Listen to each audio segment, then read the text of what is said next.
Hermanos, a la luz de Deuteronomio capítulo 1, les recomiendo de hecho leer para completar nuestra imagen de lo que pasó aquí, Deuteronomio 1, porque Deuteronomio 1 empieza a explicar paso a paso cómo es que se dio. De hecho, a la luz de ese texto, después de que el pueblo sale de Horeb para entrar en el difícil desierto de Cades Barnea, dice: habéis llegado al monte del Amorreo, el cual él nos da, dice Moisés. Después de Horeb, habéis llegado al monte del Amorreo, al cual Dios nos da. Palabras importantes si es que queremos entender, hermanos, lo que pasa en Números 13. Dice, el cual Dios nos da. Dice, pero entonces el pueblo comienza a pedir a Moisés que manden espías. No es algo que se le ocurre a Moisés. En Deuteronomio 1 dice que el pueblo estaba temeroso y entonces le dicen, Moisés, ¿puedes mandar por favor a alguien que nos diga cómo es que está la tierra? Y dice en el versículo 23 de Deuteronomio 1 que eso le pareció muy bien a Moisés y entonces lo consulta con Dios. En Números 13 entramos ahí, ya se hizo esa consulta y Dios le manda a Moisés, manda a estos 12 espías. ¿Qué encuentran los espías? Bueno, ellos confirmaron que verdaderamente era una tierra que fluye leche y miel. El fruto que trajeron era justamente lo que Dios había dicho, una tierra fructífera, una tierra de gran bendición para ustedes. Moisés entonces lo llama a subir a fin de que ellos consigan las evidencias de la buena tierra y las trajeran al pueblo para animarlos, las trajeran al pueblo para alentarlos. Pero ¿qué es lo que realmente pasa? Bueno, debido a líderes pusilánimes, el pueblo desfallece. Los espías llegan y dicen, ¿es tal como Dios nos ha dicho? Exactamente, hemos encontrado lo que Dios, pero no podemos subir porque realmente ahí hay hombres muy grandes que nos van a destruir, sus construcciones son enormes y nosotros no podremos hacerle daño. Entonces Caleb entra y hace una exhortación en el versículo 30. Una fuerte exhortación a este pueblo. Entonces Caleb hizo callar al pueblo delante de Moisés y dijo, subamos luego y tomemos posesión de ella, porque más podremos nosotros que ellos. Hermanos, ¿no era que Caleb tenía una buena visión de su poderío? Era más bien que Caleb tenía una clara idea de quién es Dios, de cómo era Dios. Hermanos, ¿qué salió mal? ¿Qué salió mal?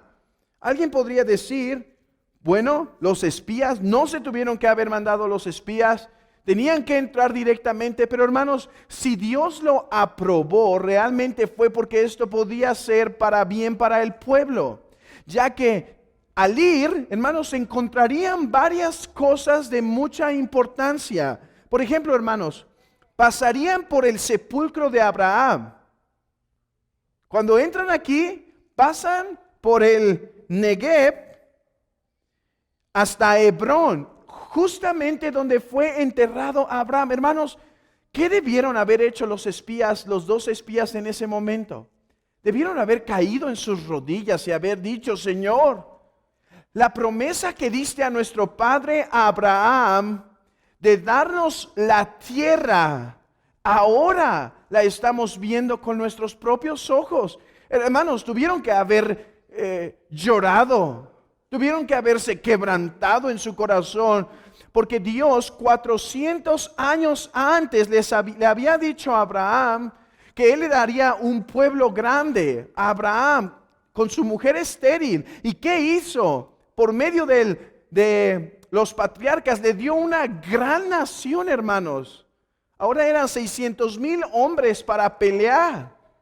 Y entonces cuando pasaban por por el sepulcro de Abraham, ciertamente se debieron haber dado cuenta, debieron haber entendido, Dios es fiel. Dios no ha abandonado su promesa. Él es alguien digno de quien confiar. Las noticias que debieron haber dado eran cosas como, hermanos, pasamos por Hebrón y recordamos que ahí fue sepultado nuestro padre Abraham. Él es fiel, hermanos. Debemos salir, debemos empujar. Las cosas no parecen fáciles. Hermanos, nunca ha sido la intención decirnos que las cosas son fáciles.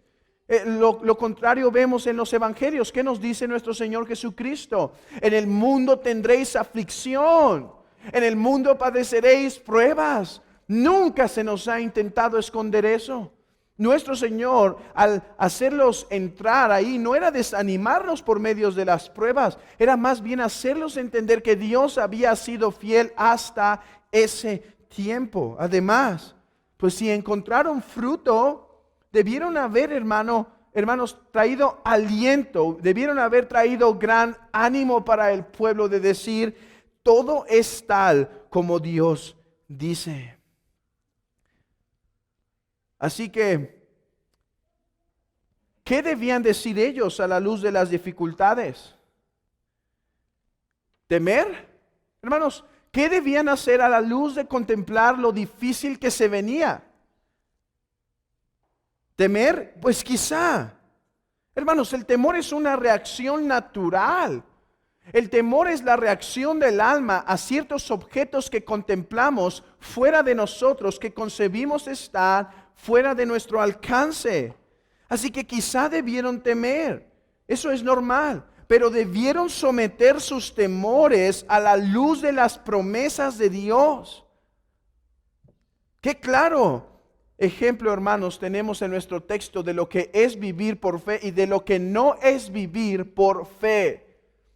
Vivir por fe no es ver con nuestros ojos, no es contemplar con nuestras manos que todo está bien. Vivir por fe, hermanos, es vivir a la luz de las promesas y mandamientos de Dios. Vivir por fe, hermanos, es vivir a la luz de lo que Dios ha dicho, a pesar de que esto pueda convertirse en algo difícil. Si vivimos por ver, si actuamos solo por lo que vemos, hermanos, eso no agradará a Dios. Hermanos, ¿cómo actuaría el hombre que teniendo una dificultad económica vive por ver y las cosas no están saliendo bien? Ese hombre, hermanos, será tentado a caer y pecar y tomar quizá algo que no le corresponde y será movido a eso. Eso es vivir por ver, vivir a la luz de nuestras circunstancias y actuar como si no hay Dios, y actuar como si no hay uno que todo lo ve, y actuar como si no hay uno que venga y que tendrá cuidado de su pueblo. Oh, hermanos, pero vayamos a un punto más delicado. ¿Qué tal cuando estamos en tiempos difíciles en nuestra vida, tiempos difíciles espirituales, tiempos difíciles? ¿Qué pasa cuando el hombre empieza a acercarse a la muerte y empieza a desfallecer porque no ve la promesa? Porque no ve, hermanos, la gloria de Dios aquí en la tierra y simplemente concibe que en este mundo solo hay tierra, solo hay cosa material y nada más. Oh, hermanos, pero el punto del autor de Hebreos es que huyamos de la incredulidad que gobernó al pueblo de Israel. Abran sus Biblias rápidamente en Hebreos capítulo 3. Y si no alcanzan a abrirla hasta Hebreos 3 por causa del tiempo, escuchen simplemente Hebreos 3:12. Dice, mirad, hermanos, que no haya en ninguno de vosotros corazón malo de incredulidad para apartarse del Dios vivo.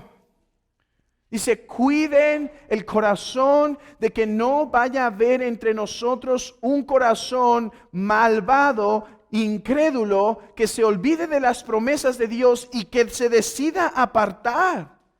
Oh, hermanos, cuando al cristiano les vienen pruebas, cuando al cristiano les vienen dificultades, este puede ser tentado a decir, es mejor ya no seguir. Es mejor apartarnos, es mejor ya no continuar en el camino, es mejor, hermanos, ya no seguir la vida cristiana. Hermano, ¿estás siendo tentado o has sido tentado a eso? Cuando te das cuenta que la vida cristiana no es sencilla, que hay dificultades, hermanos, eso fue lo que entendió aquí. Ok, fueron libertados de la esclavitud de Faraón, estuvieron en el monte por un tiempo, pero después salieron al desierto, hermanos. Salieron a las dificultades, salieron a las pruebas, salieron con las fieras, salieron al duro sol. Y fue en el momento que dijeron, es mejor no continuar. Es mejor no vivir a la luz de las promesas de Dios. Oh hermano, ¿has sido tentado a apartarte de la vida cristiana en este tiempo de dificultad de tu vida? Ese es el punto del autor de Hebreos. Dice, veamos lo que pasó ahí. Cómo un corazón de incredulidad los hizo apartarse de la obediencia del Dios vivo. ¿Y qué hicieron? Huyeron. No tomaron la tierra prometida. No subieron a luchar en contra de los enemigos. Y entonces murió toda esa generación en 40 años para no ver la promesa. Dice, antes exhortaos unos a otros cada día, entre tanto que dice hoy, para que ninguno de vosotros se endurezca por el engaño del pecado. Dice, no haya incredulidad. Vive a la luz de las promesas. Oh, hermanos, cuán difícil fue para Abraham.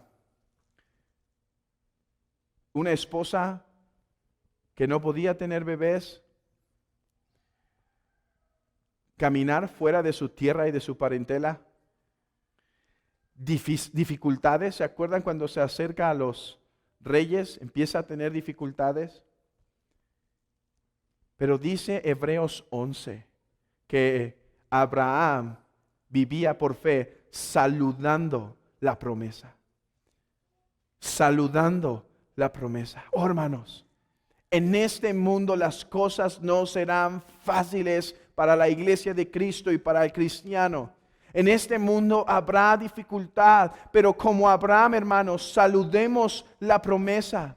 Recordemos, hermanos, que estamos por un poco de tiempo. Recordemos, hermanos, que esta prueba va a pasar, que va a llegar un momento en que todo esto va a terminar, que va a llegar el momento en donde veremos a Cristo y entonces estaremos con Él para siempre.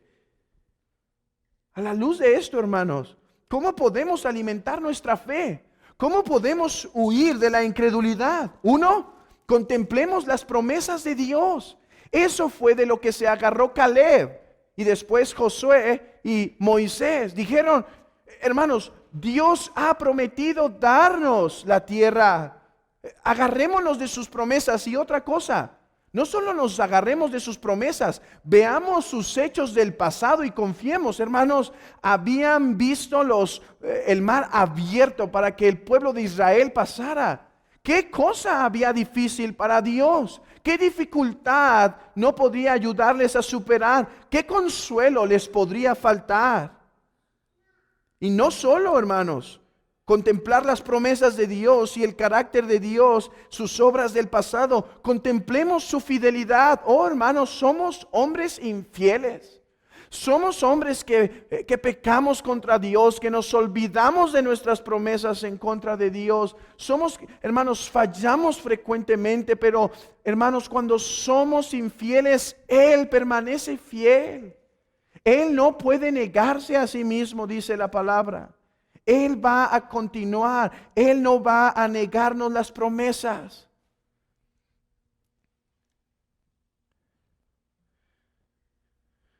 No sé si estás en un periodo de tu vida donde estás fastidiado de la vida cristiana y cansado y quizá molesto y enojado por las circunstancias que estás, por las aflicciones de tu alma, de tu cuerpo. Oh, pero toma esperanza. Tómate de las promesas de Cristo. Agárrate de la salvación de tu vida, de tu alma. Toma de la vida eterna. Y recuerda que Dios no va a abandonar a su pueblo. Pero no solo es meditando las promesas. Miren el punto del de Hebreos, hermanos. El punto de Hebreos 3, versículo 12 y 13 es este. Dice, mirad que no haya en vosotros corazón de incredulidad para apartarnos de la obediencia a Dios, sino manténganse unidos a la comunidad de la fe para que su fe pueda ser alentada. Oh, hermanos, una vez más, la importancia de la iglesia a la luz de la incredulidad. Hermanos, vivir lejos del pueblo de Dios traerá enfriamiento, traerá pensamientos, ¿es esto verdad?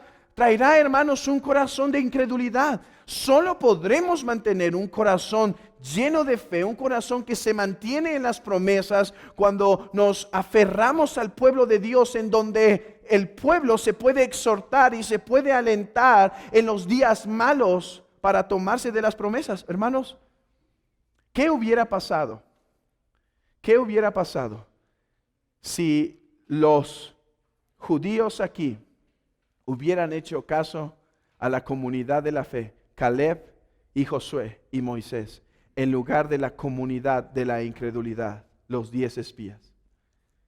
Hubieran entrado. Oh, hermanos, es necesario mantenernos en la santa comunidad de Dios para alentarnos en los días malos, para fortalecernos cuando estamos caídos, para levantarnos los brazos los unos a los otros y seguir clamando, para decir a los que han caído, levántate, sacude tus rodillas y vamos adelante, que todavía hay mucho por qué conquistar. Abran sus Biblias en el Salmo 27 y con esto concluyo esta breve meditación. Salmo 27. Hermanos, si estás en un tiempo difícil, si estás en un desierto y si contemplas los enemigos, los hijos de Anac y las murallas fortificadas, lee este texto para tu alma. Jehová es mi luz y mi salvación. ¿De quién temeré? Jehová es la fortaleza de mi vida. ¿De quién he de atemorizarme?